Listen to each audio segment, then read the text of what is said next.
Les experts atlantiques, avec Laureline Savoie. Imaginez une société qui prévoit chaque année un budget pour innover, pour inventer de meilleures manières de répondre aux besoins des consommateurs, pour s'assurer une position de leader dans son secteur, une visibilité dans les médias et pour attirer et fidéliser de nouveaux consommateurs. Imaginez une entreprise qui met une part de ses bénéfices au service de l'évolution des méthodes, de la production, de la gestion du personnel. Cette entreprise fait ni plus ni moins de la recherche et développement. On parle R&D ce matin, il est 10h10. Voici vos experts. Les experts atlantiques. Bonjour et bienvenue à tous, merci d'être fidèles au rendez-vous. Je suis très heureuse de vous retrouver pour ce dernier jour de la semaine, un spécial recherche et développement aujourd'hui. Vos questions, vos réactions au 05 22 95 36 70 ou 80. Vous pouvez également nous contacter via SMS au 50 52 6 dirhams TTC. Pour vous répondre aujourd'hui, j'ai le plaisir d'accueillir le directeur du Centre national pour la recherche scientifique et technique, le professeur Driss Abou-Tajdine. Bonjour professeur. Bonjour. Merci d'être avec nous. On va revenir sur l'émission de ce centre dans cette émission. Mais déjà, première question, en quoi ça peut servir de rechercher et de développer, de faire de la recherche et développement? Très bien, j'aborderai cette question de deux points. D'abord, un petit peu ce qui s'est passé ces dernières années. Vous savez, lorsqu'il y a eu une crise financière suivie d'une crise économique, il y a eu des coupures budgétaires dans tous les domaines, sauf le domaine de la formation et surtout de la recherche scientifique et technique. Vous avez remarqué que pendant, que ce soit le mandat de Sarkozy ou le mandat en France de François Hollande, il y a eu des coupures, mais au contraire, on a fait des grands emprunts pour financer encore la recherche, le développement et l'innovation. Il y a aussi un article dans Le Monde dont je me rappelle qui a été Le Monde d'éducation le 11, je crois que c'est le 9 mars 2011, qui a été dédié à ce qu'on a appelé la chasse au talent. Ces deux événements, avec aussi le dernier discours qu'a fait Sa Majesté concernant donc tout le capital immatériel, nous montrent un petit peu l'importance de la recherche-développement dans le développement économique et social des pays.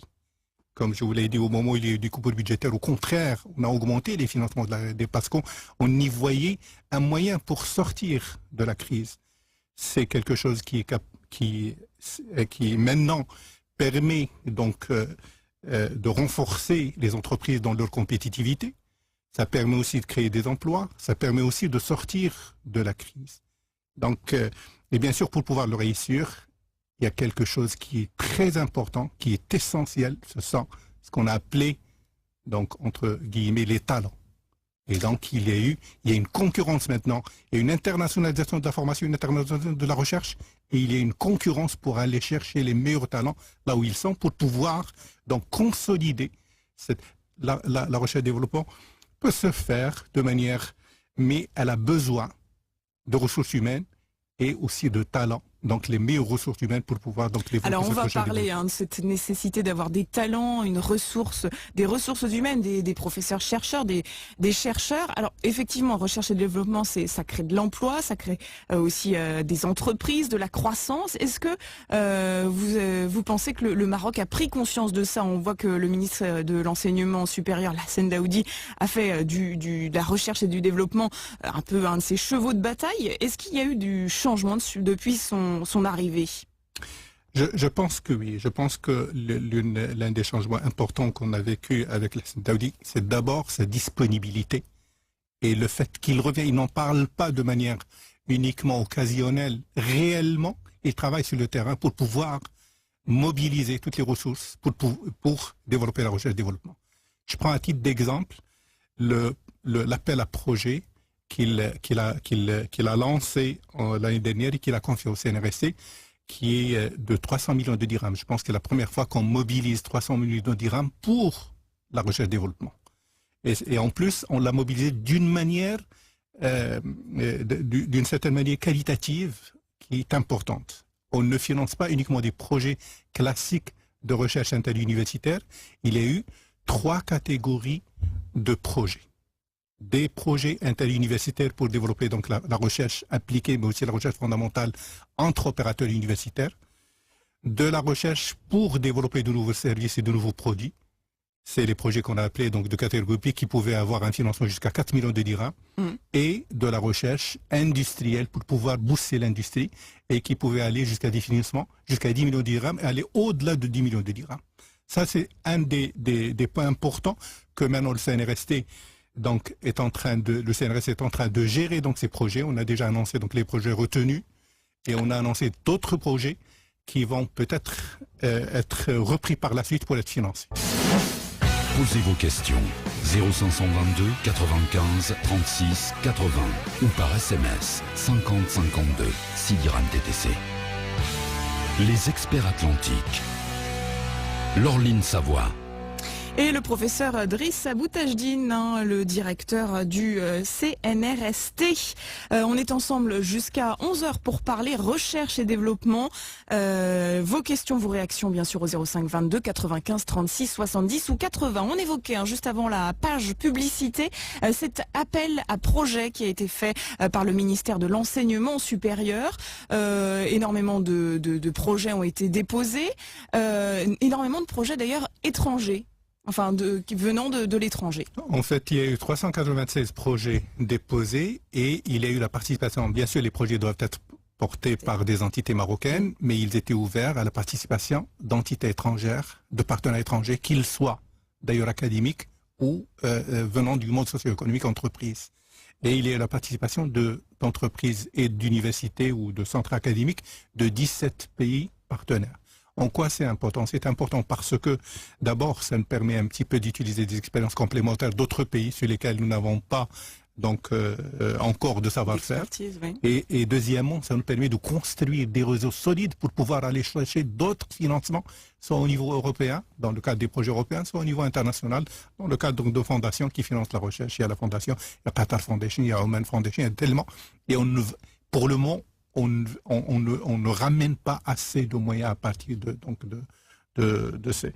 Je voudrais aussi parler d'autres initiatives de Hassan Daoudi qui, à mon sens, ont une grande importance dans le développement de la recherche scientifique. C'est ce qu'on a fait, par exemple, avec l'OCP, avec l'OCP. Maintenant, nous sommes en train de préparer, donc il y a eu des assises, et nous sommes qui ont donné lieu à une décision de pouvoir financer de la recherche développement dans le domaine de l'OCP, mais beaucoup plus large que les activités de l'OCP elle-même. C'est l'eau, c'est l'environnement, c'est d'autres domaines. Donc nous allons bientôt, mais l'appel est mis sur le site du CNRST, mais les thématiques précises vont l'être très bientôt.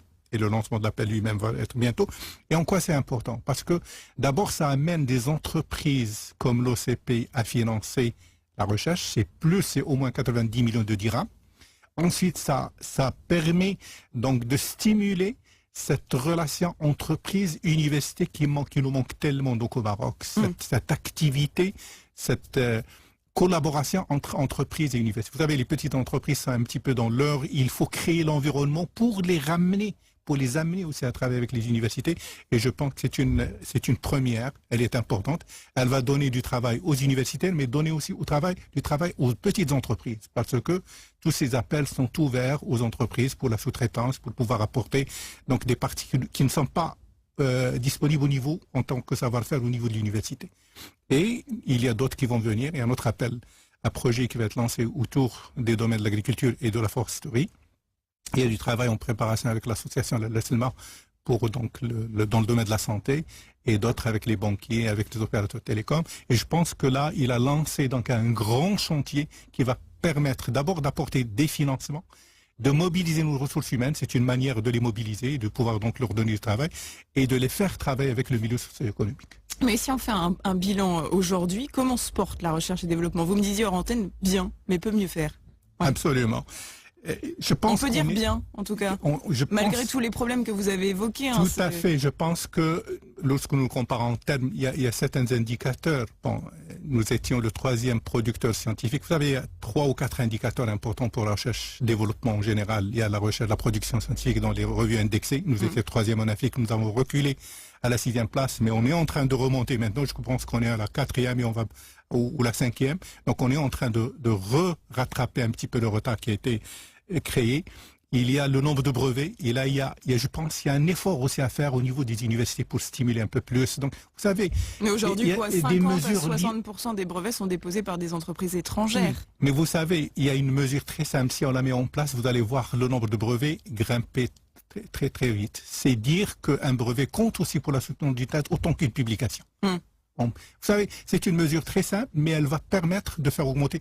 Bien sûr, certains, les SPE vont dire oui, ce ne sont pas obligatoirement des brevets de qualité, et puis il y a des brevets qui sont en retard. Commençons d'abord par faire de la quantité, mais accompagnons-la en même temps par des mesures qui sont capables de nous assurer de la qualité.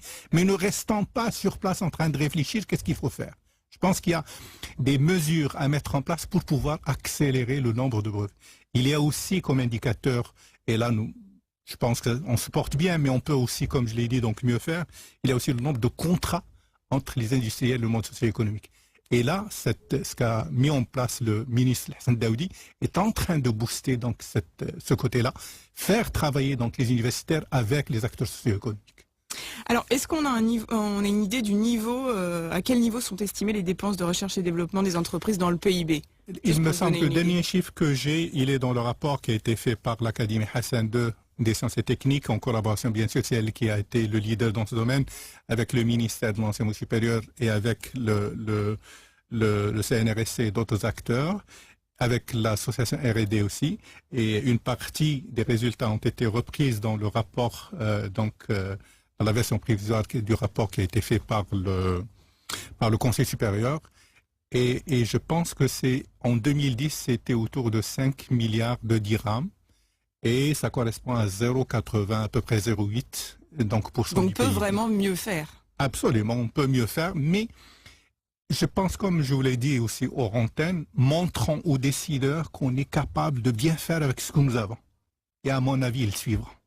Et vous considérez que les professeurs-chercheurs ne sont pas assez motivés? Il n'y a peut-être pas assez de motivation financière aussi pour donner plus, pour rendre plus de brevets. Le métier d'enseignant-chercheur comme on l'avait évoqué tout à l'heure, ce sont des talents. Et les talents, ça ne se gère pas de la manière classique de fonctionnaire. Bien sûr, il y a des services qu'ils font automatiquement, des services d'enseignement qui ne sont pas aussi simples, mais qui sont différents de l'aspect créativité au niveau de recherche. Et il faudrait qu'une partie de leur salaire vienne un petit peu de ce qu'ils apportent. Donc, ils ont un salaire, c'est normal comme tout fonctionnaire. Quel est le salaire d'un professeur-chercheur? Il commence à peu près à 12 000 ou 13 000 dirhams et il finit à 26 000 dirhams, sauf bien sûr les médecins et les pharmaciens qui ont un autre salaire qui vient donc du ministère de la Santé. Et le problème, c'est que nous avons, à mon sens, pas uniquement pour l'enseignement supérieur et la recherche, pour tout le Maroc, nous avons un problème d'évaluation, un système d'évaluation qui pourrait être juste, qui pourrait réellement évaluer chacun de nous par rapport à ses devoirs et à ses droits. Et lorsqu'il excelle, lorsqu'il fait quelque chose de bien, qu'il puisse le reconnaître. Pas uniquement financièrement, il y a d'autres manières. Mais nous avons besoin d'un système. Pour l'enseignement supérieur, exactement, nous avons besoin d'un statut qui soit un statut mobilisateur. La mobilisation, elle se fait à travers l'évaluation et à travers aussi la motivation. Et il faudrait que ce statut soit mobilisateur, soit capable de reconnaître les talents et de pouvoir donc les accompagner. Vous savez, un enseignant-chercheur, parfois, il passe un temps fou à régler un problème administratif pour lequel ce n'est pas à lui de le régler. Et Hassan Daoudi l'avait dit, monsieur le ministre l'avait dit plusieurs fois, ce n'est pas à lui de le régler. C'est un peu dommage qu'il puisse passer un temps précieux sur des problèmes administratifs. Pourquoi? Parce que la recherche n'est pas une tradition. Je veux dire la recherche dans le sens moderne du terme. Nous avons des chercheurs donc au niveau de l'histoire des pays arabes du Maroc, et ce qui fait que nous n'avons pas encore tous les mécanismes capables d'accompagner et de faciliter la chose aux chercheurs. Parce que les universités font face aussi à d'autres problèmes qui sont l'augmentation du nombre de bacheliers, et donc trouver une place à chaque bachelier, ça prend énormément du temps. Je pense que nous avons besoin de pouvoir trouver d'autres mécanismes, trouver d'autres gouvernances qui laissent beaucoup plus de place à la recherche au sein de l'université et même en dehors de l'université. Alors comment mobiliser justement ces ressources humaines? Vous savez, il faut un statut, il faudrait qu'on puisse donc accompagner, donc faciliter donc le travail quotidien du chercheur, surtout côté administratif, l'accompagner, qu'il y ait le staff administratif, qu'il y ait des cellules qui sont capables de régler ces problèmes mais ça nous ramène un petit peu à toute la fonction publique. Vous savez, moi j'ai été vice-président de les deux grandes universités de Rabat, dans Suisse pendant 3 ans pour la recherche et dans l'EGDEL pendant 2 ans aussi pour la recherche. Et nous avons un personnel qui n'est pas toujours bien formé et bien motivé aussi lui-même pour être donc à jour, pour pouvoir accompagner ces chercheurs.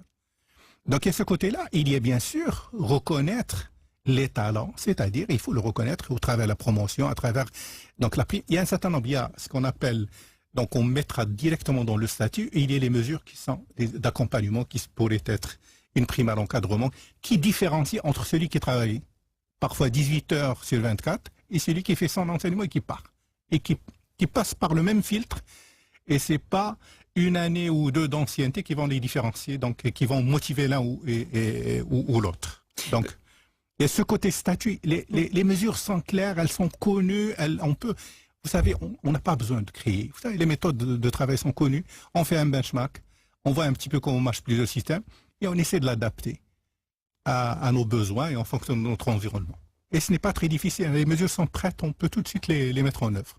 Il y a aussi un système, c'est peut-être de faire en sorte, et vous l'avez évoqué tout à l'heure, que l'entreprise soit plus concernée par, que le lien entre entreprise et université soit plus proche pour permettre. Pour ça ne se décrète pas. Il faudrait qu'on crée l'environnement et que l'offre aussi de l'université. Et bien sûr, l'État doit faciliter. L'État a un rôle régulateur, elle doit faciliter cette relation, elle doit mettre les moyens et créer l'environnement. Mais aussi, du côté de l'université, on doit améliorer nos offres qui pourraient intéresser l'université. Et il ne faut surtout pas qu'il y ait parfois quelque chose, des promesses qui après discréditent l'université. Ça aussi, l'université doit faire très attention. Vous me parliez hors antenne du doctorat CIFRE. Oui. Donc ça aussi, c'est des mesures, comme j'avais parlé des mobilisations donc des ressources humaines.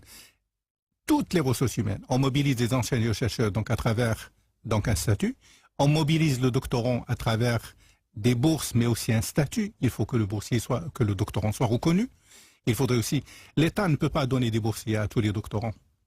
Actuellement, les bourses d'excellence ne sont que de 3 000 dirhams pour 300 étudiants par an, ça fait 900 au total. Donc c'est pas énorme, ça fait 900 boursiers sur un ensemble de doctorants qui dépasse à mon avis je pense les 10 000. Ce n'est pas énorme, mais ça représente déjà plus de 32 millions de dirhams de charges dans le budget. C'est supérieur au budget du CNRS, pour vous dire. D'accord. Et donc, il faudrait encourager la mise en place de bourses qui viendraient de l'économie. Et la bourse CIFRE en est un exemple. Ce sont des bourses qui sont cofinancées par l'université, par l'État et par l'entreprise. Posez vos questions 0522 95 36 80 ou par SMS 50 52 6 dirhams TTC. Les experts atlantiques. Laureline Savoie. Et le professeur Driss Abou-Tajdine, le directeur du Centre national de coordination et de planification de la recherche scientifique et technique. Non, pas du tout, du CNRST. Pour la recherche scientifique et technique. Voilà, Centre national pour la recherche. Ça, c'est l'ancienne appellation. C'est l'ancienne appellation, effectivement, parce que justement, je me trompe de ligne. Ce qui a remplacé, c'est ça qui a remplacé le Centre national pour la recherche scientifique et technique. Alors, on parlait recherche et développement, on évoquait juste avant le Flash Info la nécessité de mobiliser des ressources humaines motivées, qui seraient motivées pour faire cette recherche et développement, et puis la nécessité qu'ils aient finalement, ces chercheurs, un véritable statut. Il y a aussi une autre solution, c'est d'aller chercher finalement nos Marocains résidents à l'étranger. Oui, tout à fait, vous avez raison. Donc il faudrait mobiliser toutes les ressources humaines marocaines qui sont capables d'apporter un plus donc à la recherche scientifique. On a parlé d'un statut mobilisateur pour les enseignants-chercheurs. Il faut un statut pour les doctorants. Il faudrait aussi diversifier les ressources d'accompagnement, je veux dire entre guillemets bourses pour les doctorants. Il y a les bourses de l'État, mais il y a aussi des bourses qui viennent donc de l'industrie et du monde socio-économique qui pourrait consolider ce lien entre les universités et le monde socio-économique. mais il y a aussi les post-docs. Ça n'existe pas au Maroc et c'est dommage parce que donc, je pense que ça va se faire bientôt. Qu'est-ce que c'est la qu'un journée postdoc? du 29. Alors, le post-doc, c'est quelqu'un qui vient de terminer une thèse, qui n'a pas encore qui n'a pas encore pris d'emploi. Ça peut être volontaire pour pouvoir donc pendant 1 ou 2 ans se consacrer à des aspects uniquement recherche. Ce qui est important, c'est qu'il est plus disponible. Il n'a plus donc la contrainte de thèse. Il a acquis un savoir-faire dans le domaine fondamental et dans le domaine appliqué, et il peut se consacrer à des activités. Ça peut être fondamental, mais ce qui nous intéresse au Maroc, c'est beaucoup plus appliqué. Il peut faire beaucoup plus, il est beaucoup plus disponible, et il a le niveau qu'il faut pour pouvoir faire de la recherche appliquée dans le cadre de projets. Ce qu'il faut, c'est juste un statut, et j'espère, et je pense que ça va se faire donc suite à la journée du 29 avril qui a été organisée justement pour étudier et booster. Et il y a une autre ressource humaine marocaine, ce sont les Marocains résidant à l'étranger, qui ont acquis à l'extérieur une expertise, un savoir-faire, et il faudrait leur donner une place. Il faut pas regretter le fait qu'ils soient partis, il faut surtout leur donner une place, et c'est souvent leur volonté, de pouvoir revenir et apporter quelque chose au pays. Ça peut être définitif, mais ça peut être uniquement pendant des périodes. C'est ce que j'appelle, moi, de la mobilité internationale. Maintenant, les gens ne partent plus définitivement ou reviennent définitivement. Ils partent pendant une période. Il faut leur donner la possibilité de pouvoir revenir, soit définitive, soit pendant une période. Et dans ce cadre, donc, moi, j'ai trouvé au CNRST donc, un programme qui s'appelle FINCOM, qui permettait à un Marocain de revenir pendant une semaine. Et avec l'appui de M. le ministre Daoudi, nous l'avons étendu à une période de 6 mois, à 1 an, à 12 mois. C'est une première étape. L'intérêt, l'objectif, c'est sur l'appel d'un CPS, on lui donne un complément de salaire, et ce complément de salaire lui permet de construire un pont de coopération entre la structure de recherche qu'il le reçoit et la structure de recherche où il travaille habituellement, et ça pourrait donc apporter énormément donc au niveau. Ce qu'on voudrait par la suite faire, c'est en faire des chaires d'excellence pour les Marocains résidant à l'étranger. Et pour cela, il va falloir aussi des aménagements donc au niveau juridique. Parce que l'autre, on n'a fait qu'une extension des textes qui existent déjà et qui permettent aux Marocains de revenir. Donc je pense que toutes ces ressources devraient être mobilisées pour l'intérêt donc du développement donc de notre pays. Alors là, effectivement, on parle du retour des Marocains résidant à l'étranger. Que faire pour qu'ils ne partent pas? Beaucoup partent en Europe, au Canada, alors que finalement l'État marocain a financé leur formation. Un ingénieur d'État, ça coûte très cher de le former. Comment éviter justement qu'ils partent? Ça serait mettre en place ce post-doc dont vous avez parlé. Peut-être le chouchouter davantage, faire en sorte qu'il y ait moins de lourdeur. Ces Marocains ont la liberté donc de pouvoir choisir pour soit des raisons personnelles, soit des raisons familiales, soit des raisons d'environnement, d'aller travailler à l'extérieur ou à l'intérieur. Bien sûr, il faut développer notre environnement pour qu'ils puissent trouver ce qu'ils cherchent là-bas, chez nous. Mais c'est pas grave. Même s'ils partent, il faut leur donner cette possibilité de pouvoir continuellement revenir vers leur pays et apporter des choses vers leur pays. Est-ce que ce qui se fait dans le monde entier? Je pense que je n'ai pas besoin de citer d'exemples. Il y a la Chine, il y a d'autres pays qui font de leur diaspora un levier pour le développement donc économique et justement de capital immatériel, comme on a parlé Sa Majesté dans son discours. On parle aussi souvent du déficit à la fois de place et de discipline scientifique dans nos universités. Comment mettre en adéquation la formation et puis la recherche et le développement? Bien, je pense que Monsieur le ministre en a parlé plusieurs fois donc, dans ses discours. Et effectivement, il nous avait saisi à plusieurs fois, pas uniquement au niveau du CNRSC, au niveau d'autres commissions, pour pouvoir attribuer maintenant des bourses d'excellence en fonction des besoins du pays et attribuer aussi, tenir compte des besoins dans notre pays, parce qu'il va y avoir aussi, il y a des déficits dans certains domaines d'ingénieurs, comme le génie civil, comme d'autres domaines en termes d'enseignants, de chercheurs, et tenir compte de ça aussi pour la coopération. Cette étape est en train de se mettre en place, mais je pense qu'il faut aller plus loin. Je pense qu'il faut aller en amont, mobiliser les enseignants-chercheurs pour pouvoir encadrer dans ces domaines-là. Il ne suffit pas de faire miroiter donc, des choses attractives je veux dire, en output. Il faudrait aller en amont, en aval. Il faudrait aller en amont et mettre en place les bonnes mesures au niveau des écoles doctorales, au niveau des encadreurs, pour pouvoir aussi, et bien sûr, utiliser aussi la coopération pour pouvoir former dans les domaines dans lesquels nous n'avons pas. Il faut effectivement mettre en adéquation donc ce que nous produisons avec nos besoins. Et le ministre, donc on est revenu à plusieurs reprises et nous sommes en train de travailler donc sur cet aspect-là. Le ministre suggère notamment la création des universités par les étrangers dans certains domaines qui manquent de formation au Maroc. Je pense qu'il y a ça, mais il y a aussi le fait que l'on puisse donc avoir des établissements d'excellence dans notre pays, qu'ils soient ici. Vous savez, tous les Marocains, moi j'ai une fille qui va avoir son bac la dernière, hein, j'en ai deux autres, enfin, un garçon et une fille, et qui va avoir son bac à 17 ans. Et c'est toujours difficile d'envoyer donc un enfant à 17 ans à l'étranger. Donc si on peut avoir un établissement d'excellence auquel il aspire, lui, et qui pourrait travailler au Maroc, c'est une bonne chose. Il n'y a pas que ce côté-là. Le côté-là, c'est le besoin des parents, mais les côtés-là, c'est développer un environnement, ramener cette expertise et la développer autour. Mais il n'y a pas aussi, nous avons aussi besoin d'autres modèles. Nous n'avons pas d'université anglaise au Maroc.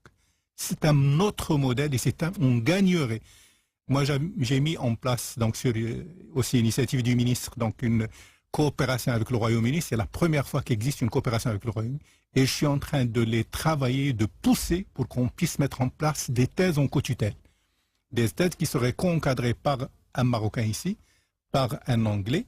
Et à la fin, donc, l'étudiant décrocherait les deux diplômes. Le diplôme marocain, comme on le fait en France, avec la France, avec le Canada et autres pays. Et c'est important parce que on va former et on va avoir d'autres compétences et on va s'enrichir avec d'autres modèles de formation. Un modèle de formation britannique qui a peut-être cette capacité à former des entrepreneurs davantage qu'un modèle plus français. Tout à fait. Donc académique. Là, vous avez touché un point qui est aussi important dans nos formations. Et je dis, moi, que jusqu'à présent, nous avions formé pour notre administration. Le pays a formé d'abord pour la marocanisation des cadres. Il a formé pour ses entreprises, donc que ce soit étatique ou le privé. Et maintenant, le vrai défi qu'on doit relever, c'est de former de nouvelles générations de cadres potentiellement entrepreneurs. C'est-à-dire des gens qui sont capables de créer au bout directement ou après quelques années d'expérience leur propre entreprise. Et le Maroc pourra vraiment décoller lorsqu'il sera capable de former des cadres qui sont potentiellement entrepreneurs.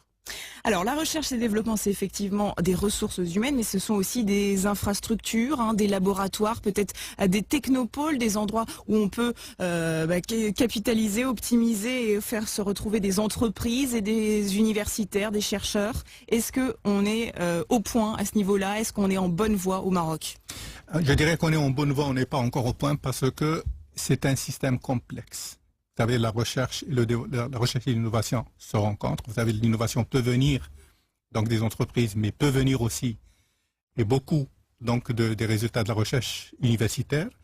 Et nous avons besoin, pour pouvoir développer les deux, et pour pouvoir donc amener des produits vers notre économie, nous avons besoin d'abord d'infrastructures pour pouvoir renforcer la recherche expérimentale. Et là, il y a du travail qui a été fait et du travail qu'on est en train de faire. Parmi je cite pour le renforcement de l'infrastructure pour la recherche scientifique, c'est tout ce que nous allons faire maintenant à travers cet appel à projet qui a été lancé par le ministère. Tous les autres qui suivront, nous allons négocier avec les porteurs de projets qui sont acceptés pour pouvoir savoir quels sont leurs besoins et pour pouvoir les mutualiser dans un cadre contractuel avec les universités et en même temps leur assurer la maintenance, ce qu'ont du mal à assurer les laboratoires et les universités, et l'approvisionnement en produits de base. Pendant la durée du projet, on va leur assurer donc la maintenance, l'approvisionnement, et en même temps, on leur donnera la priorité à travers un contrat avec l'université, la priorité d'accès pour leur projet à ces équipements, mais on les ouvrira aux autres. Et à travers donc ces zones d'action, on mutualisera de l'infrastructure qu'on développera. On est condamné à optimiser parce que nous n'avons pas une richesse infinie. Pour l'innovation, il y a des choses qui se développent et il faudrait continuer donc leur développement. Nous sommes en train de construire un système propice à l'innovation. Il faut continuer. Il y a les technopoles, il y a les incubateurs. Il y en a qui fonctionnent des technopoles. Les technopoles fonctionnent, mais je pense qu'elles ont besoin d'être consolidées, elles ont besoin de travailler en amont. Les incubateurs ne sont pas une vraie réussite au niveau des universités. Expliquons ce que c'est qu'un incubateur. Un incubateur, c'est un endroit où, donc, normalement, quand tu as une idée, qui pourrait après conduire, qui est une idée de projet, mais qui pourrait conduire à la naissance d'une entreprise. Donc, on la met dans un endroit où on accompagne donc le porteur de projet pour pouvoir sortir à la fin, au bout de 18 mois ou de 12 mois, avec une entreprise donc de cet incubateur. Alors, on l'appelle incubateur, il y a aussi le pépinière d'entreprise, mais en fait, il y a une continuité entre les deux. Et je pense qu'il va falloir faire un travail sur ce côté-là. Alors, toute recherche et développement, c'est beaucoup plus du côté du ministère de l'Enseignement supérieur, un petit peu les incubateurs du côté des universités, et les technopoles et tout ça, c'est du côté du ministère de l'Industrie. Je pense qu'il va falloir plus de coopération entre les deux ministères pour pouvoir créer cette continuité et surtout pour pouvoir identifier quelles sont les choses qui n'ont pas marché, pouvoir y remédier. Je donne un exemple, nous avons du mal à alimenter, moi j'ai vécu ça au niveau des deux universités où j'étais vice-président, d'alimenter les incubateurs en projet réellement à finalité donc création d'entreprises avec de l'innovation interne donc de recherche et d'innovation. Et dans ce sens, le CNRST crée aussi, il a un incubateur mais dédié aux Marocains résidant à l'étranger qui veulent développer donc des entreprises au Maroc. Donc nous avons un certain nombre de projets qui ont été des réussites. Alors pour faire réussir la recherche et le développement au Maroc, donc on le disait, mobiliser les ressources humaines, les infrastructures et puis aussi mieux gérer peut-être l'argent. Absolument. On reçoit effectivement énormément d'argent par des conventions internationales et vous me disiez hors antenne que cet argent on avait du mal à le dépenser. C'est fou. Tout à fait. Vous savez, quand Madame la ministre Ben Khaldoun, lorsqu'elle a été nommée dans le gouvernement de Sa Majesté, elle a tenu à visiter le CNRST en premier. La première sortie du ministère était le CNRST. Et dès que je l'ai reçu, donc pour lui expliquer un petit peu l'émission et tout ça, je lui ai dit, vous allez voir, à chaque fois qu'on va parler avec des chercheurs, la première des difficultés qui va apparaître, qu'ils vont évoquer, c'est la gestion financière. Et ça a été le cas. On a eu une réunion avec les chercheurs du CNRST tout de suite, donc ça a convergé vers ça, aussi bien pour l'aspect donc chercheurs eux-mêmes ou pour l'aspect relations. Nous avons un service des relations avec les entreprises pour l'incubation et tout ça pour aider donc les incubateurs au niveau national. Et tout de suite, ça aboutit à ce problème de gestion financière, de difficulté à gérer l'argent. Il y a eu une réunion après lors de son installation avec M. le ministre et des présidents d'université. Très vite, les présidents d'université. Donc ce problème ne peut plus être occulté. Seulement, moi je sais que le ministère des Finances est quand même, c'est pas demain qu'il va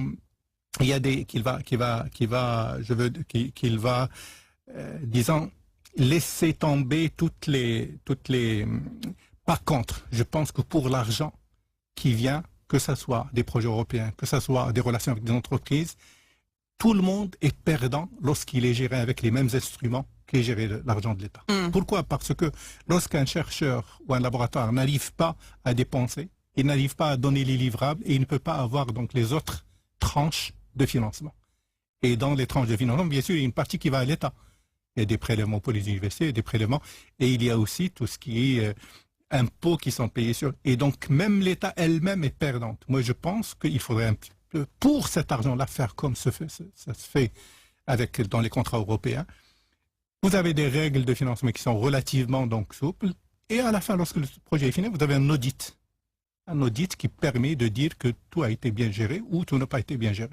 Et je pense qu'il faudrait qu'on aille un petit peu vers ça pour pouvoir assouplir la gestion au moins de l'argent qui n'est pas l'argent de l'État. Une entité propre qui s'occuperait de ça? Non, il faut avoir des règles. Vous savez, actuellement pour l'argent qui ne vient pas lorsqu'on n'a plus maintenant deux comptes séparés, parce que l'État défend donc l'unicité donc de comptes pour un établissement public, que ce soit une université ou le centre par exemple. Mais nous avons ce qu'on appelle la ligne 50 qui est dédiée à l'argent qui vient de l'extérieur. Il suffit de gérer avec plus de facilité donc cet argent. Et à la fin, donc de demander absolument donc un audit. Un audit, d'ailleurs c'est ça aussi que vous recommandez pour que les projets qui sont lancés de recherche et développement aboutissent, qu'il y a un système d'évaluation et de suivi avec des experts. Vous avez d'ailleurs fait en sorte qu'il y ait plus d'experts depuis que vous êtes arrivé il y a 18 mois au centre. Quand je suis arrivé donc au centre, j'ai trouvé que le nombre d'experts était de 45 pour toutes les disciplines. Et que, par exemple, en mathématiques, les deux experts venaient de Marrakech, de l'université Qadi Ayad. Et quand on avait un projet à évaluer donc en mathématiques, automatiquement, il y avait conflit d'intérêt parce que c'était des experts de la même université. Oui. Et donc, d'abord, j'ai augmenté le nombre d'experts. Je l'ai fait passer donc de 45 à 120. Ça n'a pas été facile avec le ministère des Finances. Donc, le ministère de l'Enseignement va signer tout de suite, mais ça n'a pas été facile. Pour différentes raisons. Et c'est un petit peu dommage aussi qu'on mette un an pour pouvoir donc augmenter nos experts, sachant que j'explique par écrit qu'il n'y a pas d'impact financier. On ne paye pas les experts, on les paye quand ils évaluent un projet. C'est le nombre de projets évalués qui... Nous avons, pour l'appel à projet actuel des 300 millions de dirhams, aussi fait appel à l'expertise internationale, ce qui se fait dans tous les pays du monde. On fait de l'expertise nationale et de l'expertise internationale. Et maintenant, nous sommes en train, comme ça se fait en Europe, de rentrer dans une phase de négociation des budgets. Une fois que les projets sont acceptés, il faudrait que les équipes ou le laboratoire nous démontrent donc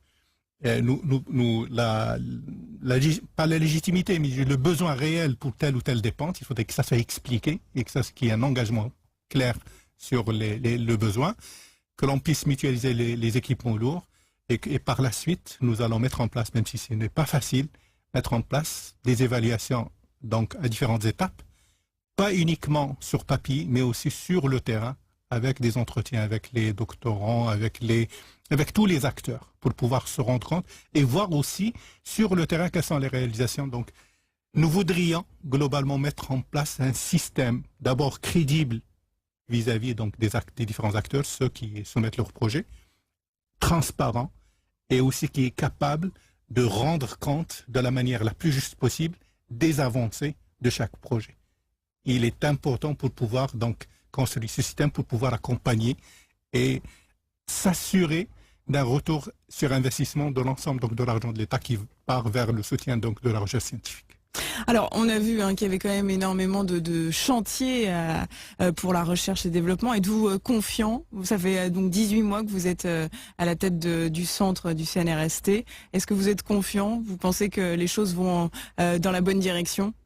Je pense que oui, et je pense qu'il y a une volonté, que ce soit à tous les niveaux. D'abord, au niveau le plus haut de l'État, Sa Majesté, dans différents discours, est revenue sur la formation, sur la recherche scientifique, sur son rôle sur le capital immatériel et la recherche scientifique. On est énormément pour le capital immatériel et la volonté politique du gouvernement, dans la volonté des acteurs. Maintenant, il faudrait la conjugaison des efforts et le savoir-faire, les bonnes personnes qui sont capables de mettre les bons mécanismes en place pour pouvoir atteindre les objectifs qui sont escomptés. 10h57, merci beaucoup professeur Abou Tajdine d'avoir été présent pour parler recherche et développement. Dans quelques minutes, c'est votre émission autour de la question en partenariat avec RFI. Pourquoi la diversité des langues, un sujet scientifique aujourd'hui. Merci à toutes et à tous d'avoir été présents. On se retrouve dès lundi de 10h à 11h pour un nouveau numéro des experts. À tout à l'heure.